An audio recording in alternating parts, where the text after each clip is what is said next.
Hello student. मैं Satish sir classes की तरफ से आप लोगों का स्वागत करता हूं।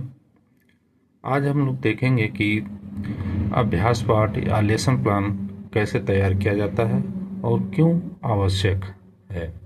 अगर देखा जाए तो लेसन प्लान या पाठ योजना जो बनाया जाता है वो किसी भी शिक्षण कार्य करने से पहले एक जो हम प्रारूप बनाते हैं, जिस टॉपिक को हमको पढ़ाना रहता है, शिक्षण कार्य करना रहता है, उस टॉपिक के बारे में या उस टॉपिक का एक हम रूपरेखा तैयार करते हैं कि हमारा जो टॉपिक है उसको मुख्य मुख्य बिंदु क्या होने चाहिए, उसका उद्देश्य क्या होना चाहिए, पढ़ाने का क्या उद्देश्य होना चाहिए, उस विषय का क्या उद्देश्य होना चाहिए, साथ ही साथ हम उस शिक्षण के लिए किन किन शिक्षण विधियों का प्रयोग करेंगे और कौन सा शिक्षण विधि उस टॉपिक को पढ़ाने के लिए बेहतर होगा, सबसे उपयोगी होगा।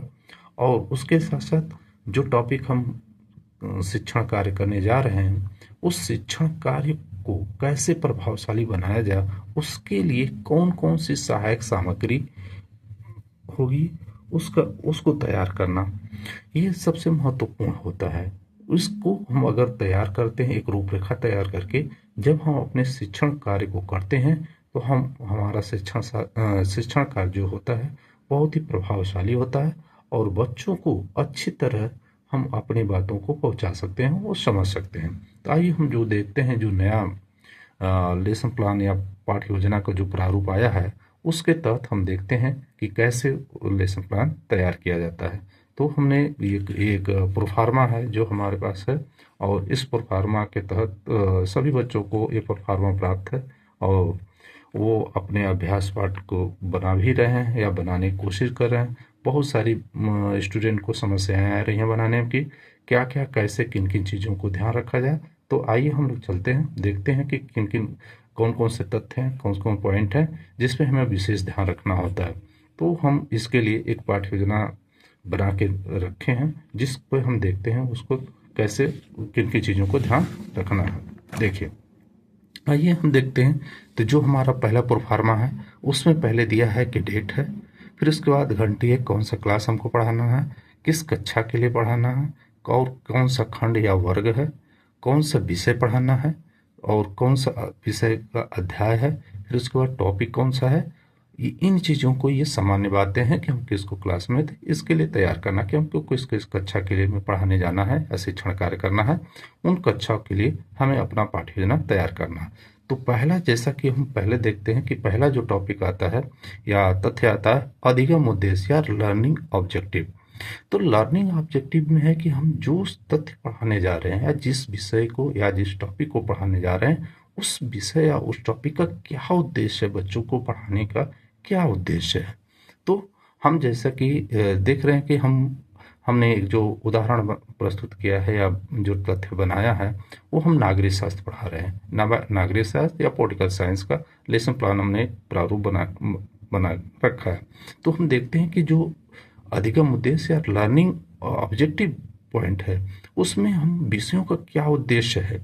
नियमतः तो ये आपका देखा जाए तो टेक्सोनॉमी का वर्गीकरण है, वर्गीकरण के माध्यम से ज्ञानात्मक, भावात्मक और क्रियात्मक के रूप में चलता है कि क्या उन तीनों का क्या प्रारूप है, क्या उद्देश्य पढ़ाने का। तो हमारा नागरिक शास्त्र, तो हम देखते हैं कि पहला जो हम उद्देश्य में लिखेंगे कि लोकतांत्रिक नागरिकता का विकास करना है। जब हम नागरिक शास्त्र पढ़ा रहे हैं तो बच्चों को नागरिक शास्त्र पढ़ाने का क्या उद्देश्य है, पॉइंट उसके बारे में, उन उद्देश्यों में। तो जब नागरिक शास्त्र है तो नागरिक शास्त्र के अंतर्गत लोकतांत्रिक नागरिकता का विकास करना, उचित नेतृत्व का विकास करना, छात्रों में नागरिकता की भावना का विकास करना, छात्रों में देश प्रेम एवं राष्ट्रीय भावना का विकास करना, यानी उस विषय का, उस तथ्य का जो हम तथ्य पढ़ा रहे हैं उसका उद्देश्य यहाँ बताना होता है। दूसरा आता है उसी में जो उद्देश्य आया है अधिगम प्रतिफल, यानी लर्निंग आउटकम, कि उस टॉपिक जो हम पढ़ा रहे हैं, तथ्य पढ़ा रहे हैं, विषय वस्तु पढ़ा रहे हैं, उस विषय का अधिगम कराने के बाद क्या प्रतिफल, क्या बच्चों ने ज्ञान अर्जित किया, उससे क्या सीखा। तो जैसा कि हमारा टॉपिक है संविधान, हम भारतीय संविधान पढ़ा रहे हैं, तो भारतीय संविधान का हम देखते हैं कि क्या उद्देश्य है, उसको ज्ञान जब हमने बच्चों को अधिगम कराया, उससे क्या उन्होंने सीखा, क्या सीखेंगे। तो हम देखते हैं कि छात्र संविधान के संबंध में ज्ञान प्राप्त कर सकेंगे कि संविधान कैसा है, कैसे है, उसका क्या उद्देश्य है और कैसे वो बन के तैयार है, उससे संबंधित ज्ञान वो अर्जित करेंगे। छात्र संविधान एवं उसके कार्यों की व्याख्या कर सकेंगे। जब छात्रों को हमने अधिगम दिया, संविधान के बारे में बताया, तो छात्र उसके बारे में ज्ञान अर्जित करके उसके कार्यों को व्याख्या कर सकेंगे। तीसरा हमने पॉइंट दिया है, छात्र संविधान की नीतियों का प्रयोग अपने अधिकार के लिए कर सकेंगे। संविधान का जब उन्होंने बच्चों ने अध्ययन किया, उसके बारे में जाना, उसकी नीतियों के बारे में जाना, तो उस नीतियों को या नियमों को जानकर अपने अधिकारों के लिए उसका उपयोग कर सकेंगे। चौथा हमने दिया कि छात्र संविधान के निर्माण के बारे में ज्ञान अर्जन कर सकेंगे, यानी संविधान कैसे निर्माण हुआ, कैसे समितियां बनी, कैसे गठन हुआ, कैसे लिखा गया, कहाँ कहाँ से किन पॉइंटों को लिया गया है, उन चीजों का अध्ययन कर सकेंगे। उसके बाद अगला पॉइंट आता है शिक्षण विधि, यानी टीचिंग मेथड। तो टीचिंग मेथड में व्याख्यान विधि है, प्रश्नोत्तर विधि है, इन विधियों का हम प्रयोग करते हैं। उसके बाद आता है शिक्षण सहायक सामग्री, यानी टीचिंग लर्निंग मटेरियल, यानी हम अपने शिक्षण के समय अपने शिक्षण कार्य को बेहतर बनाने के लिए और प्रभावशाली बनाने के लिए किन किन शिक्षण विधियों का प्रयोग करते हैं या शिक्षण सहायक सामग्रियों का प्रयोग हमने किया। तो पहला चाक हो गया या डस्टर हो गया, लपेट श्यामपट हो गया, संकेतक हो गया, चार्ट पेपर हो गया इत्यादि, या मॉडल हो गया इत्यादि सामग्रियों का, आदि सामग्रियों का हमने प्रयोग किया, जिसके माध्यम से हम अपने शिक्षण को प्रभावशाली बना सकते हैं। उसके बाद आता है छात्रों का पूर्व ज्ञान या प्रीव्यू नॉलेज स्टूडेंट, यानी छात्रों को इससे पहले संविधान के बारे में जानते हैं या नहीं, ये इसको पता करते हैं। तो इसके लिए टेस्ट ऑफ प्रीव्यू नॉलेज यानी पूर्व ज्ञान, यानी छात्रों को संविधान के बारे में पूर्व जानकारी है कि नहीं, इसको पता करना। तो इसमें बहुत सबसे ज़्यादा इसमें विद्यार्थी कंफ्यूजन है कि इसमें क्या करना है, कैसे पता करना है। तो बहुत सारी चीज़ें हैं कि हम क्लास में जाते हैं और बच्चों के सामने प्रस्तुत होते हैं, तो हम उनसे जानने का प्रयास करते हैं कि उन्हें जो हम नए तथ्य को पढ़ाने जा रहे हैं, उस नए तथ्य के बारे में बच्चों को कुछ जानते हैं या नहीं जानते।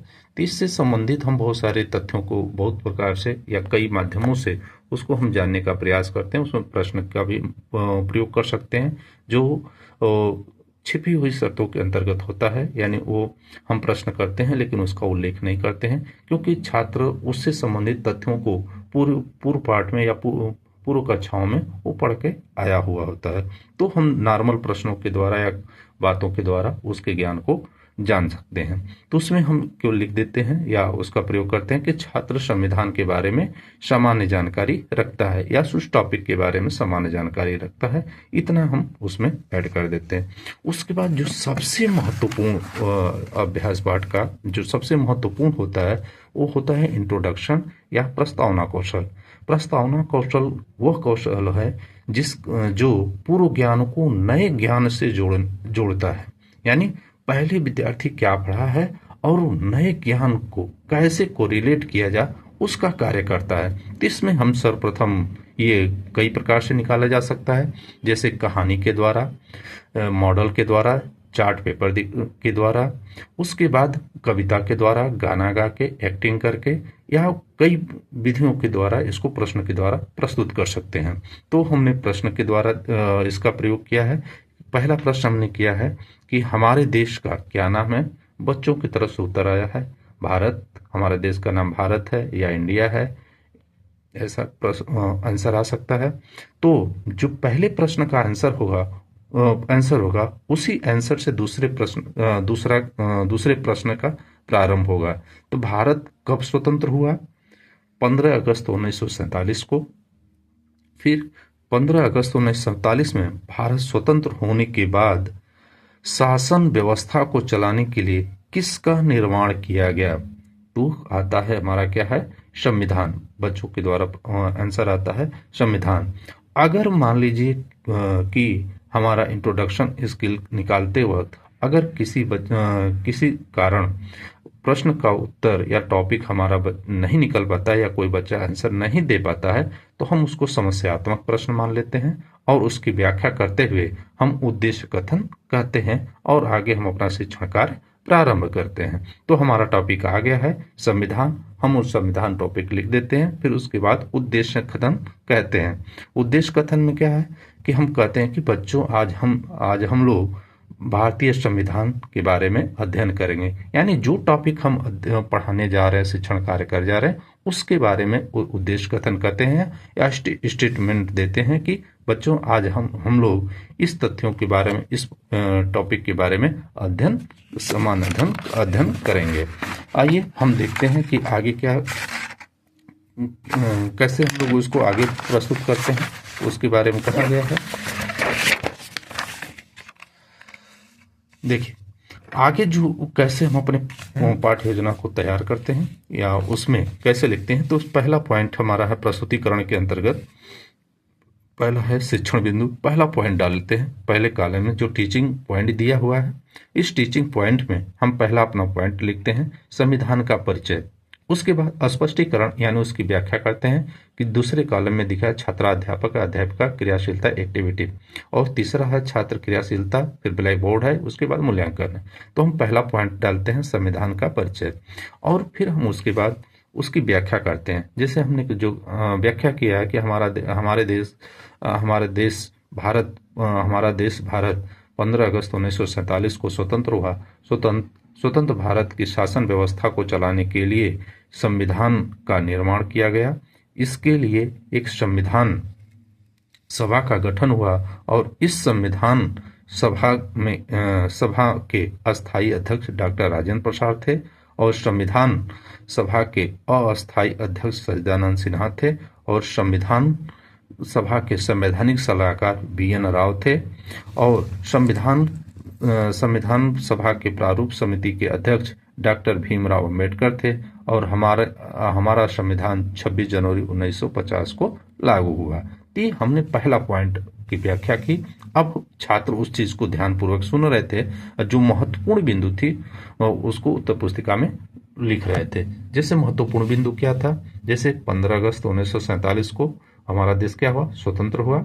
संविधान सभा का अस्थायी अध्यक्ष कौन था, अध्यक्ष थे डॉक्टर राजेंद्र प्रसाद, इसको हम ब्लैक बोर्ड पर लिखते हैं। अस्थायी अध्यक्ष सच्चिदानंद सिन्हा, संवैधानिक सलाहकार BN राव, प्रारूप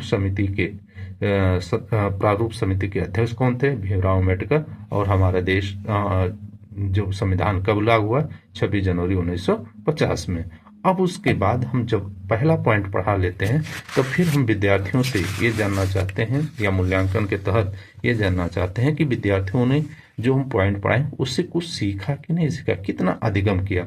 तो उससे संबंधित हम क्या करते हैं, बच्चों से प्रश्न करते हैं। जैसा कि हमने प्रश्न किया है कि भारतीय संविधान सभा के अस्थायी अध्यक्ष क्या थे, तो बच्चों के द्वारा, बहुत सारे बच्चों के द्वारा आंसर आया कि डॉक्टर राजेंद्र प्रसाद। अब उस जो आंसर बच्चों के द्वारा जो आंसर आया है उस आंसर को हम ब्लैक बोर्ड पर भी लिखेंगे, जिससे जिन बच्चों को आंसर नहीं आ रहा है या उत्तर नहीं दे पा रहे हैं या जानकारी नहीं है उसको वो जान जाए। फिर दूसरा है प्रारूप समिति के अध्यक्ष कौन थे, प्रारूप समिति के अध्यक्ष डॉक्टर भीमराव अम्बेडकर थे, इसको भी हम ब्लैक बोर्ड पे लिख सकते हैं। अब पहले पॉइंट के बाद हम आते हैं दूसरा पॉइंट। दूसरी पॉइंट में हम दूसरा पॉइंट अब डालते हैं। दूसरा पॉइंट हमारा है संविधान की विशेषता में हम उसकी जो व्याख्या करते हैं, जब दूसरे कॉलम में या छात्राध्यापक उसकी व्याख्या करता है उसमें व्याख्या में हमने प्रस्तुत किया है कि भारतीय संविधान विश्व का सबसे बड़ा लिखित संविधान है। संविधान में कुल 395 अनुच्छेद, 12 अनुसूचियां एवं 22 भाग हैं। इसकी विशेषताएं निम्नलिखित हैं। विशेषताएं लिखित है, हमने उसको पॉइंटों में व्याख्या कर रखा है। पहला विशेषता है प्रभुत्व संपन्न राज्य, लोकतांत्रिक गणराज्य, पंथ निरपेक्ष, समाजवाद, लिखित एवं बड़ा संविधान, विस्तृत संविधान, मूल कर्तव्यों का वर्णन, मौलिक अधिकार, ग्राम पंचायत, आपातकालीन संबंधी प्रावधान, ये बहुत सारी विशेषताओं का इसमें उल्लेख किया गया। अब उसमें जो महत्वपूर्ण चीजें हैं छात्र ध्यानपूर्वक सुन रहे थे। छात्र क्रियाशीलता स्टूडेंट एक्टिविटीज में लिखा जाएगा छात्र ध्यानपूर्वक सुनेंगे एवं महत्वपूर्ण बिंदुओं को अपनी उत्तर पुस्तिका में लिखेंगे। इसका अब इसलिए कहा जाता है कि ध्यानपूर्वक सुनेंगे और महत्वपूर्ण बिंदुओं को अपनी उत्तर पुस्तिका में लिखेंगे। इसलिए कहा जाता है कि छात्र उस समय शिक्षण कार्य करते समय जब आप ब्लैक बोर्ड पर लिख रहे हो तो बच्चे का ध्यान इधर उधर न भटके और शोर न मचाए, क्लास में शांति व अनुशासन बना रहे। इसलिए उसको कहा जाता है कि दोनों कार्य करता रहेगा। अब महत्वपूर्ण बिंदु को हमने ब्लैक बोर्ड पर लिखा, जैसे अनुच्छेद, संविधान में कितने कुल अनुच्छेद है 395, 22 भाग, 12 अनुसूचियां, उसकी विशेषताएं, लिखित विस्तृत संविधान, पंथ निरपेक्ष समाजवाद, मौलिक अधिकार, अवर्णन, कर्तव्य कौन, पंचायती राज व्यवस्था और निर्वाचन प्रणाली, ये सब महत्वपूर्ण बिंदु हैं। तो उसको हम ब्लैक बोर्ड पे अर्जित कर दिए। बीच में अगर किसी विद्यार्थी को समझ में नहीं आता है तो बीच में प्रश्न कर सकता है। छात्र एक्टिविटी में वो प्रश्न कर सकता है, वो प्रश्न पूछ सकता है। और उसके बाद हम लास्ट में हम क्या करते हैं कि उससे संबंधित हम प्रश्न करते हैं कि बच्चों ने अधिगम कितना सीखा, क्या सीखा, तो हम प्रश्नों के द्वारा उसको जान सकते हैं। तो हमने जो प्रश्न किया है कि संविधान में कुल कितने अनुच्छेद, 395 अनुच्छेद है। उसके बाद संविधान में कुल कितनी अनुसूचियां, 12 अनुसूचियां हैं। इतना होने के बाद तो उसमें जो हमारा प्रारूप है या मॉडल है बनाने के लिए उसमें स्पेस बहुत कम था। उसके बाद हम लास्ट में क्या करते हैं, मूल्यांकन करते हैं। मूल्यांकन में हम देखते हैं कि लास्ट में उससे संबंधित जो तथ्य हैं या बिंदु पढ़ाएंगे उन सभी बिंदुओं से संबंधित हम प्रश्न करते हैं। प्रश्न उसमें उल्लेख करते हैं कि संविधान में कितने भाग हैं, संविधान कब लागू किया गया, इससे संबंधित हम प्रश्नों का उल्लेख करते हैं। मूल्यांकन जो प्रणाली इसमें दी गई है या मूल्यांकन की रूपरेखा जो तैयार किया गया है, नियमतः होता है कि पुनरावृत्ति के बाद हम 40 मिनट के क्लास से 45 मिनट की क्लास है तो हम 40 मिनट शिक्षण कार्य करते हैं। उसके बाद उसका रिवीजन करते हैं। पुनरावृत्ति में हम जो पार्ट पढ़ाए हैं या जो टॉपिक तथ्यों को पढ़ाए हैं उसका एक पुनः रिवीजन करते हैं और उसके बाद तो हम मूल्यांकन करते हैं। लेकिन जो यहाँ प्रोफार्मा मिला है या जो स्ट्रक्चर मिला है लेसन प्लान का रांची के द्वारा जो भेजा गया है जिस पे लेसन प्लान तैयार करना है, उसमें ये थोड़ा सा पहले पुनरावृत्ति या मूल्यांकन का अलग प्रोसेस दिया गया है, पहले कर दिया गया है, पुनरावृत्ति का बाद में दिया गया। उसके बाद अगला आता है होमवर्क देना यानी गृह कार्य देना। अब शिक्षण करें, मूल्यांकन हो गया, हमारा पुनरावृत्ति हो गई, मूल्यांकन हो गया। उसके बाद हम बच्चों को प्रश्न देते हैं कि वो घर से उस कार्य को तैयार करके लेके आए। अब जो प्रोफार्मा आया हुआ है, नया प्रोफार्मा, उसमें एक नया चीज ऐड किया गया है, जोड़ा गया है, जिसमें टीएलएम बनाने के लिए जो हम चित्र प्रस्तुत करते हैं या मॉड्यूल प्रस्तुत करते हैं या शिक्षण सहायक सामग्रियों का प्रयोग करते हैं, उससे संबंधित जो टीएलएम का प्रयोग करते हैं उसका 4 फोटो यहाँ पे लगाना है। और 4 फोटो के अलावा टीएलएम के 4 फोटो लगाने के बाद फिर एक नया कॉलम उन्होंने दिया गया, प्रोफार्मा में ऐड किया गया है, जिसमें कहा गया कि क्लास लेते हुए जब छात्रा अध्यापक या अध्यापिकाएं क्लास ले रही हों उस समय 2 फोटो खींचकर उसमें लगाना है। एक तो पीछे से जिसपे छात्रा अध्यापक और शिक्षण कार्य कर रही हो, जिसमें सभी विद्यार्थियों का फोटो और शिक्षण कार्य करते समय फोटो होना चाहिए। एक ब्लैक बोर्ड की तरह से ऐसे फोटो खींचा जाए जिसमें बच्चों और छात्राध्यापक का शिक्षण कार्य के समय फोटो आए, उन फोटो को लगाना। उसके बाद जो अगला पॉइंट उन्होंने जोड़ा है उसमें छात्रों का फीडबैक लेना है, यानी छात्रों के द्वारा फीडबैक में लेना है, उनका नाम लिखना है, रोल नंबर लिखना है और छात्रों के द्वारा फीडबैक में यानी आपका शिक्षण कैसा रहा बच्चों के द्वारा उसको जाना जाएगा और छात्र का हस्ताक्षर करना है। छात्रों का फीडबैक लेने के बाद सबसे लास्ट में आता है कि उसमें छात्र अध्यापक का हस्ताक्षर होगा, नाम होगा। हस्ताक्षर होने के बाद सबसे लास्ट में शिक्षण मूल्यांकन के पैमाने जो स्केल है उसको करना होता है। तो उस आपका सुपरवाइजर जो होता है या जो विषय के जिस विषय के आप शिक्षण कर रहे हैं उस विषय का जो टीचर होता है या शिक्षक होता है वो या प्रधानाचार्य, विशेष रूप से जो सुपरवाइजर होते हैं आपको शिक्षण कार्य जब कर रहे होते हैं उस समय आपका मूल्यांकन करता है। वो देखता है कि आपका शिक्षण कैसा है, किन किन चीज़ों की ज़रूरत है। तो उसमें ये जो उन्होंने तथ्य दिए हैं 4-5 पॉइंट बताए हैं कि आपका शिक्षण कैसा रहा, जो आप शिक्षण कर रहे थे क्या संतोषजनक था, क्या असंतोष था, क्या अच्छा था, कि बहुत अच्छा था या उत्कृष्ट था, उस तरह लिखते हैं। क्या कमियां रहीं कमेंट में या टिप्पणी में, क्या कमियां रहीं उस कमियों को इसमें दर्शाया जाता है या दर्शा जाएगा। उसके बाद सबसे जो लास्ट उन्होंने महत्वपूर्ण तथ्य जोड़े हैं इसमें, उसमें पहला है कि पर्यवेक्षक का हस्ताक्षर होना चाहिए, नाम और हस्ताक्षर होना चाहिए। उसके बाद जिस विद्यालय में आप शिक्षण कार्य अभ्यास पाठ के लिए गए हुए हैं, उस विद्यालय का जो जिस विषय के आप जिस विषय में आपका ऑनर्स है या जो जिस विषय का शिक्षण कर रहे हैं, उस विषय का शिक्षक का हस्ताक्षर और नाम होना चाहिए। और साथ साथ सबसे बड़ी बात यह है कि उसमें ये भी दिया गया है कि जो वहाँ के हेडमास्टर हैं, यानी जो हेडमास्टर हैं, उनका सिग्नेचर और नाम होना चाहिए। तो इस तरह देखा जाते अभ्यास पाठ में 2025 के अंतर्गत जो लेसन प्लान चल रहा है या बीएड और डीएलएड का जो लेसन प्लान चल रहा है, उसमें बहुत बड़ा बदलाव किया गया है, बहुत सारी नई चीज़ों को जोड़ा गया है, जिसके माध्यम से शिक्षण की गुणवत्ता को बढ़ाया जाए और अभ्यास के माध्यम से, अभ्यास पाठ के माध्यम से छात्र जो छात्राध्यापक हैं, जो भविष्य के कर्णधार माने जा रहे हैं, उनको अच्छी गुणवत्ता का शिक्षण प्राप्त हो सके। इसके लिए उन्होंने इसमें बदलाव किया है। अतः मेरे द्वारा ये वीडियो प्रस्तुत की जा रही है, जो एक छोटा सा प्रयास किया जा रहा है कि जो जिन विद्यार्थियों को इस शिक्षण कार्य या अभ्यास पाठ बनाने में जो समस्या आ रही है, इस वीडियो के माध्यम से वो जान सकेंगे, अपनी समस्या का हल कर सकेंगे। नमस्कार।